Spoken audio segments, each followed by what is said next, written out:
Ingat tayo rito. Opya, pinagyo na yata tayo rito. Temporary road close. Ang sasakyan di pwede. Bisaklat. Bisaklat ang ano. Ganda no? Ay, sumasayad tayo. So nandito tayo ngayon sa may castle. Ito, medyo umulan dito at mahamog. Kakain tayo doon sa paborito kong kainan. Lomi. Meron palang itlog. Dito marami ng mga nagtitinda ng mga baka. Ito yung Alfonso. Magandang umaga mga kaibigan. Nagbabalik po niyo po lingkod Duncan Ride. At ngayong umaga ay papunta ako ng Batangas. Tara, samahan niyo ako sa aking biyahe. Bago ako pumunta ng Batangas, magdo-drone shot muna ako sa may Tagaytay para naman ma-testing ko yung aking bagong drone. Hindi naman bago, no? Bago lumang drone. First time kong maglalagay ng drone shot sa aking mga videos, sa aking mga vlogs. Kaya very exciting talaga. Actually ngayon hindi ko alam kung ano talaga ang i-feature ko sa vlog ko ngayon, kung sa Batangas ba o sa Tagaytay ba o dun ba sa yung may castle. Hindi ko alam kasi ngayon lang ulit ako makakapag-vlog at di naman siya planado. Biglaan lang tong vlog ko kasi meron akong pupuntahan talaga sa Batangas. At sakto, meron pa tayong bagong lumang drone, di ba? Na first time natin magagamit sa ating mga videos. First time natin magkakaroon ng drone shots mga kaibigan. Napaka-exciting. At medyo kabado kasi hindi pa ako masyado marunong magpalipad. Di naman ako expert. Pero nag-practice naman ako sa bahay. Nakakagaan talaga ng pakiramdam sa tuwing dumadaan ako sa kalsada na to. Napakadaming puno, napakaliwalas. Kahit pa paano, medyo presko yung hangin. Medyo fresh yung nalalanghap ko na hangin. Kaya masarap sa pakiramdam. Pangontra sa mauusok na hangin ang mga puno. Kahit paano naamoy ko yung mga dahon. Napaka fresh. Sa hinaba-haba ng panahon, sa tinagal-tagal ng panahon, ngayon lang ulit ako makakapunta sa malayo gamit ang motor. Naging sobrang busy ako ngayong mga nakaraang linggo na to dahil meron akong proyekto na ginagawa sa Makati. So ngayon lang ako ulit nagkaroon ng pagkakataon na makapunta sa Batangas, sa Tagaytay gamit itong ADB 160. Ngayon lang ulit ako nakapag-vlog kaya napaka-exciting kumbaga. Tapos ngayon ko pa magagamit yung drone sa aking mga vlogs kaya napaka-exciting.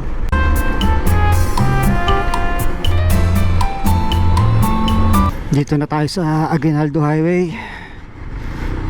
Mas mag-iingat tayo rito kasi napakaraming truck dito.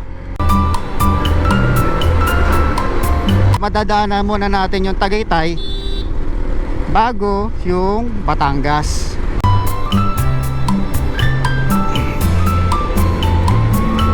Oh, panlaki ng pothole. Ingat tayo rito. Dito tayo sa Aguinaldo Highway. Yung takbo ko above normal, no? Kasi medyo malayo yung pupuntahan natin.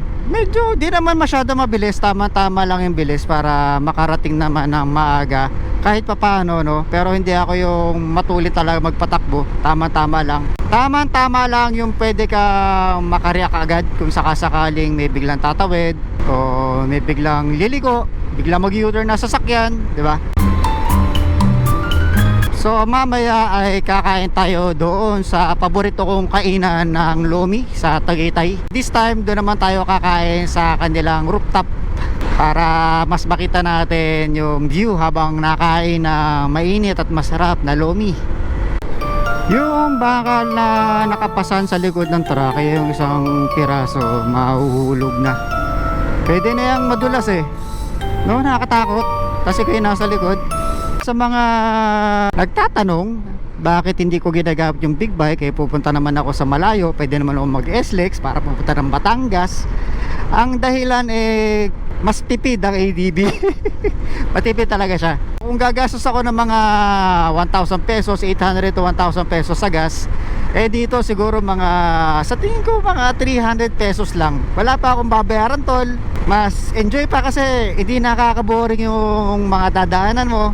Marami kang city na madadaanan. Although matraffic, pero hindi ko masyado iniinda yun, no? Hindi siya masyado big deal para sa akin.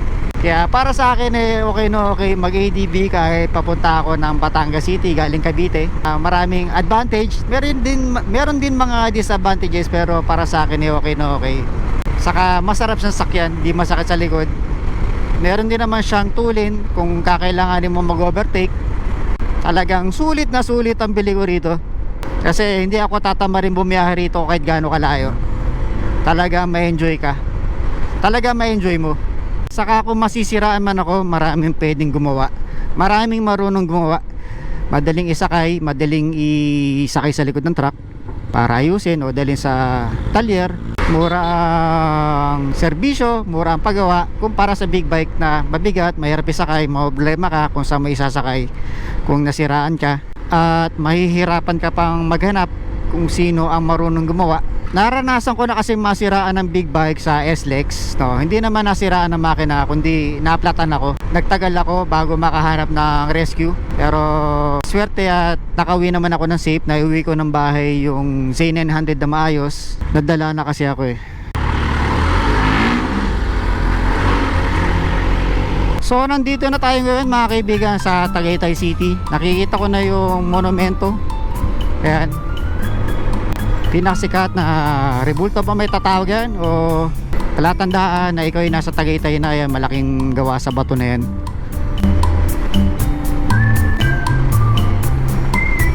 So kaganina may patawid na CRB, so bumusina ako. Napaisip ako, pag ikaw pala ay nabubusinahan ng madalas, ibig sabihin medyo agresibo ka na mag-drive.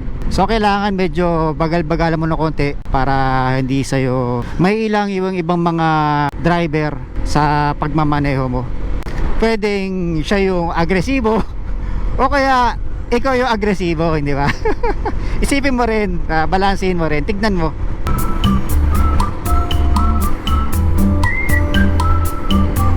Kamay.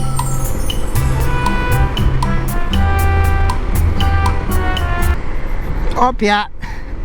Malamig yung klima ngayon kahit di na nag-uulan. Okay. Bulaluhan, okay dito no? Mukhang okay na mura.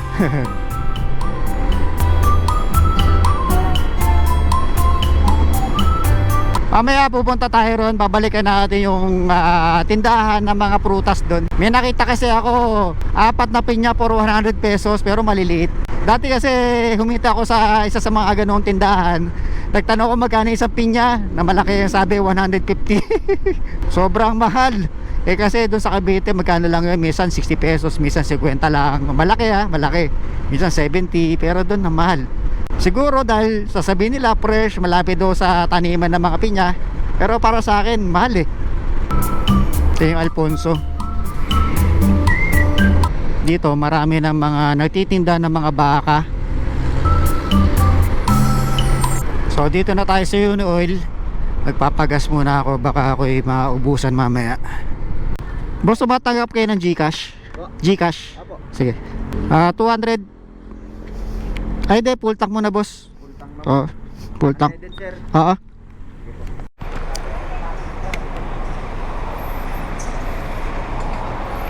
So tapos na ako magpagas, kaya ayusin ko lang itong aking para makapag-charge. Charge ko lang yung battery ko. Nagpalit ako ng battery. So dito lang siya. Mag-charge lang siya rito habang tayo tumatakbo. So alis na tayo.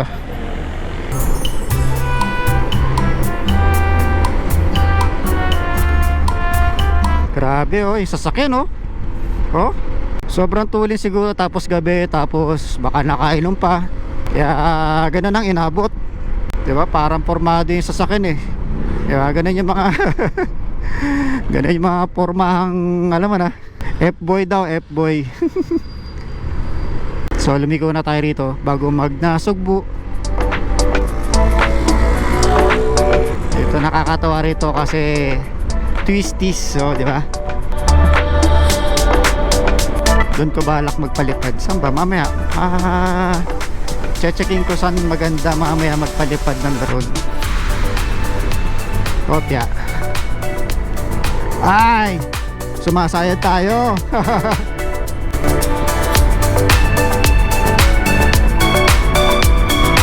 Ganda, no? Parang dito masarap ah. Pero medyo mabilis yung patakbo natin, kaya bagalan natin ng konti. Nabibigla ako eh. Ganda. Temporary road close. Pero pwede siguro ang motor. Ang sasakyan di pwede. Baka dahil sa yeah. Yan, ganito ang advantage pag naka-adventure scooter ka. Mataas siya, kaya kahit saan mo idaan, hindi ka basta-basta sasayad. Siguro ginagawa yung daan doon. So sakto, di tayo matatraffic dito mamaya kasi wala masyadong magpapadaan na mga sasakyan, kaya libreng-libre ang mga nakamotor.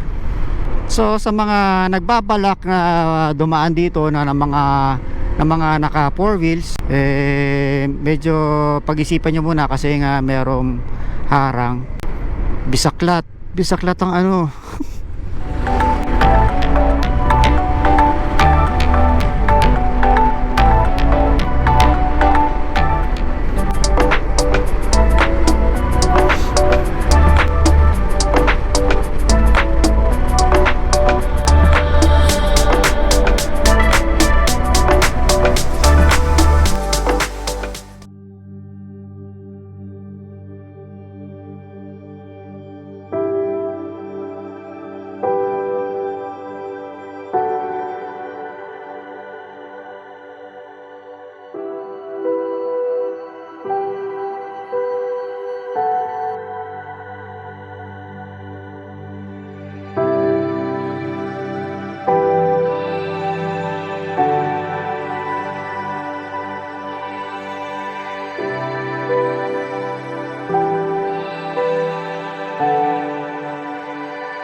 So mga kaibigan, ito nagpalipad lang ako ng drone.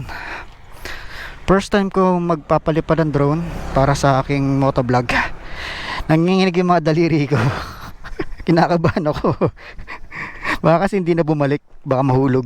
Kaya mahal-mahal pa naman ng drone. Kaya ito medyo mahabog na sa Tagaytay. Kaya ako alis na mga kaibigan. Kaganina kasi nagpalipad na ako ng drone, kaso hindi pala nagre-record. So sayang yung kuha ko doon sa may castle. So nandito tayo ngayon sa may castle. Magpapalipad lang ako ng drone. Ito yung drone natin. Palipad tayo.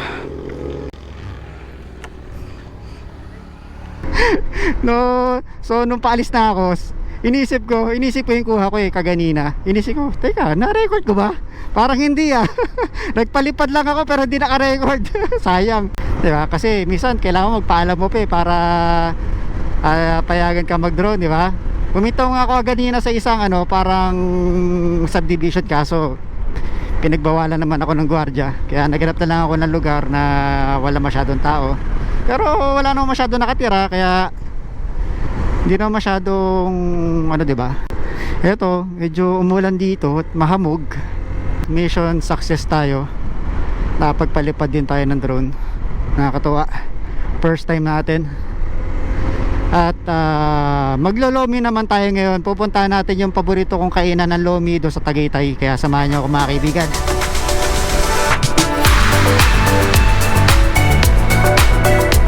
Mga ribs na ho yun. Ribs? Oo, maninipis ang gusto mo. Sa ganun, magkano Ang laman 380. Doon na lang sa Laman na lang. Oo. Lalagang ba? Oo, lala. Nagkano sa tuwalya, boss? Tuwalya? 300. Pwede 1/4 lang. Kunti lang yan ako, boss. 500. Okay. Ay muna tayong lomi. Lomi! Yeah! Ay muna tayo.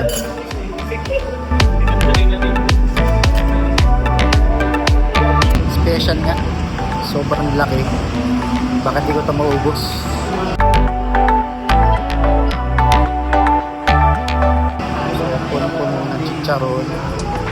big balls, tikya. Gahanap ako ng piritong baboy. Pero wala pang makita, baka mamaya nasa ilalim. Pero sa laki na to, hindi kasulit. 150 ganito kalaki.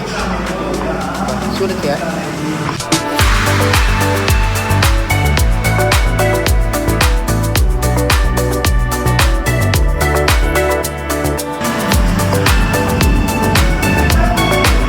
Meron palang itlog.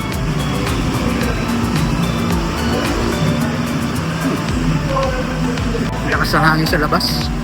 Grabe. Hindi ko na maubos. Wala. Marami pa.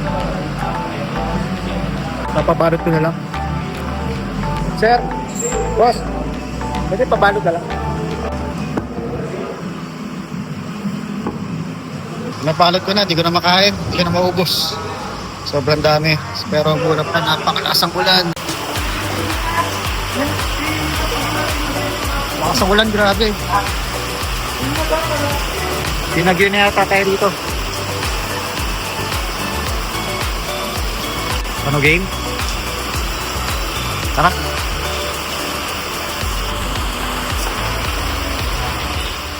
So ito na ako ngayon. Yan, basang-basa yung guantes ko. Wala nang ulan. Pero tinanggal ko yung kapote ko. Yung tsura ko. Basang sisiw. Basang sisiw tayo. Pero at least wala nang ulan. Diretso na tayo sa biyahe. Tinanggal ko lang yung aking kapote. Grabe, binabagyo yung Tagaytay. Napakalakas ang hangin, napakalamig. Ang sakit sa kamay kasi yung patak ng ulan, napakabigat. Parang tinutusok yung mga kamay ko. Pero dahil basa yung guantes ko, nilagay ko na sa loob ng compartment.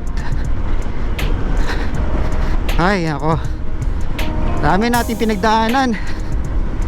Pero masaya naman, at least nakapagpalipad ako ng drone. Tagaytay, nakapag-lomi pa ako. Diba? Nakarating ako ng Batangas. Kahit maulan, kahit binabagyo, safe pa rin naman. Tapos, eto, wala nang ulan. Tuyo na, kaya thank you Lord pa rin tayo. Napakasarap talaga mabuhay. Kaya bawat oras, bawat sandali, bawat segundo ay namnamin natin. Napakasarap mabuhay sa mundo.